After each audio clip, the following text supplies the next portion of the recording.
Newton's motion. Now let us see that suppose in first law of motion we have learned that when an unbalanced force exerts or acts on an object, it will lead to or change the acceleration also for an object, right?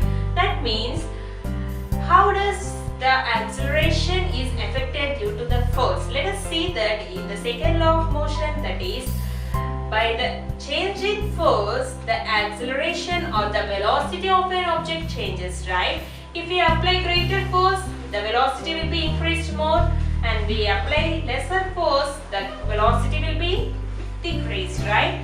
Therefore, we can say that the change in position of an object depends upon not only on the force but also on the velocity of the object, right? That means what I want to say is, let us take a good example, that is table tennis ball, right?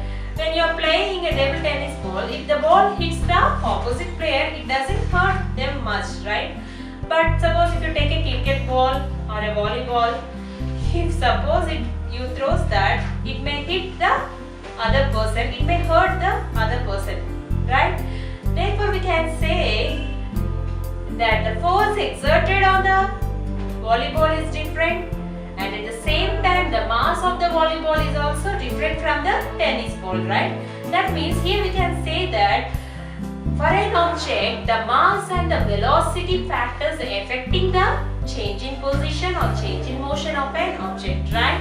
And I can say another example, such as if you take a cricket ball and table tennis ball or a truck. See, if you place a truck on the roadside in a rest position, it doesn't affect anyone, right? It's not even we can concentrate on that, right? We can go on our way. But if the truck is moving, even the truck is moving very slowly also at 5 meters per second, then also we have to take care when the truck is in moving position. That means if we are opposite to the truck, when it is in a moving position, it can kick us and even it leads to the death of the person, right? The major accidents may occur if we do not concentrate on the movement of the truck, right? That means there is a quite large difference between the stationary position of a truck and the motion of a truck, right? Here we can say that the mass and velocity factors are considered. And let us see one more example, such as when we take the cricket match, right? When a person bats a ball, the fielder tries to catch the ball, right? When he is going on catching the ball, he will catch and he will push his hands in backward direction, and he makes him to fall in the rest position, right? From here he will be catching the ball and he brings his hands in a backward position to the rest. That means why he is doing such a way, because we will be seeing in this, that is because of the change in velocity. That means the velocity at which the ball is thrown is very high. So in order to pressurize that it may hurt the person, right? In order to make that effort less, the person tries to move it to a larger extent. That means he tries to increase the time of catching the ball, right? Therefore, he can change the rate of velocity and mass. Therefore, the second law of motion of Newton is considered such as the product of the mass and velocity.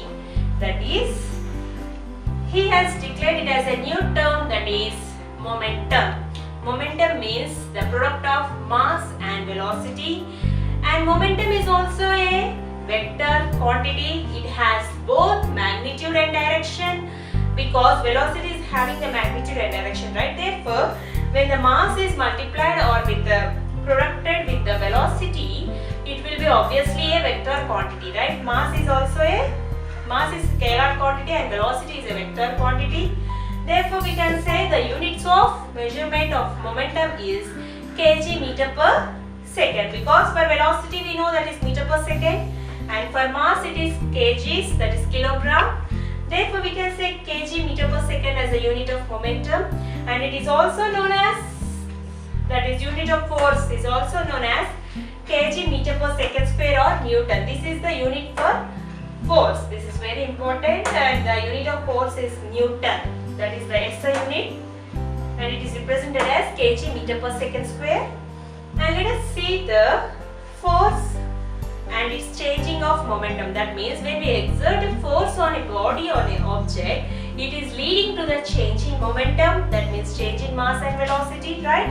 Therefore, it is changing the mass and velocity at a constant time. That means when the time increases, the rate of change of momentum may decrease or increase according with the time, right? Therefore, we can say, or we can derive the mathematical formula for the momentum such as, that is, let us take an object is moving with an initial velocity of u, and later it is taking a final velocity of v.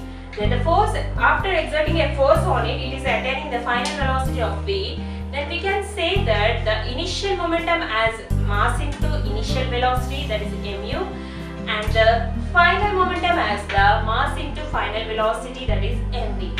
Now we can say, or we can see the change in momentum as P1 minus P2, that is P1 is mu and P2 is mv. That is, the final momentum minus initial momentum will give the positive change in momentum.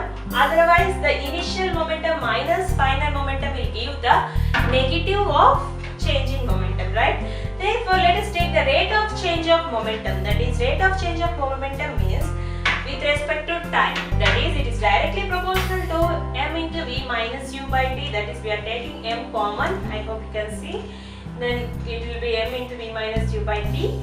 Now, for the proportionality constant sake, we are taking k and m and v minus u by t. That is rate of change of velocity. It is known as acceleration, right? Therefore, the formula for the rate of change of momentum is k into ma. And the units of force is Newton, that is kg meter per second square. And hereby the definition for the second law of motion goes like this. The rate of change of momentum of an object is proportional to the applied unbalanced forces in the direction of forces. That means, suppose we are applying the unbalanced forces on this object, the rate of change of momentum also changes according to the forces applied for this object. If I apply in forward direction, the rate of change of momentum also will be in forward direction. That is the meaning of the definition. And this is the second law of motion. Let us see one example to understand briefly about this. Let us see one problem in order to get a clear understanding about the second law of motion. Now let us see the problem. That is, he has given a mass of 5 kg and he was exerting a force on that object up to 2 seconds, and he is increasing the object velocity from 3 meter per second square to 3 meter per second to 7 meter per second, right? Now, what will be the magnitude? That is, the magnitude of an object will be such as, for 5 seconds we have to calculate what is the final velocity, and the magnitude also we have to calculate. These are the two steps in order to do. First, we will be taking the initial velocity, that is u equals to 3 meter per second, and the time taken is t equals to 2 seconds, and the mass is 5 kg and final velocity is 7 meter per second, right? Therefore, we will be calculating the force that is applied on the object, that is mass into velocity by time, that is m into a. We have known previously, I have derived the formula, right? Now by substituting all the values, we will be getting 5 into 7 minus 3 by 2.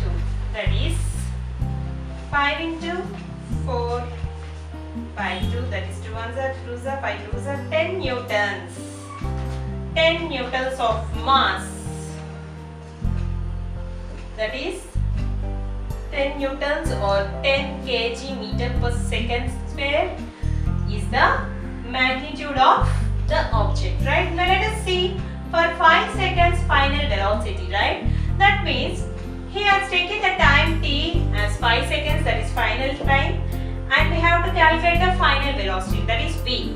Now initial velocity we considered as u, that is 7 meter per second, right? Therefore we will be calculating the final velocity v equals to the initial velocity such as 7 meter per second, and if force is 10 newtons into t, the time taken is 5 seconds, by mass, that is 5 kgs, right? So for cancelling 5 ones are 5 and 7 plus 10 it will be 70 meter per second. And thus we can calculate the final and initial velocities and mass of the object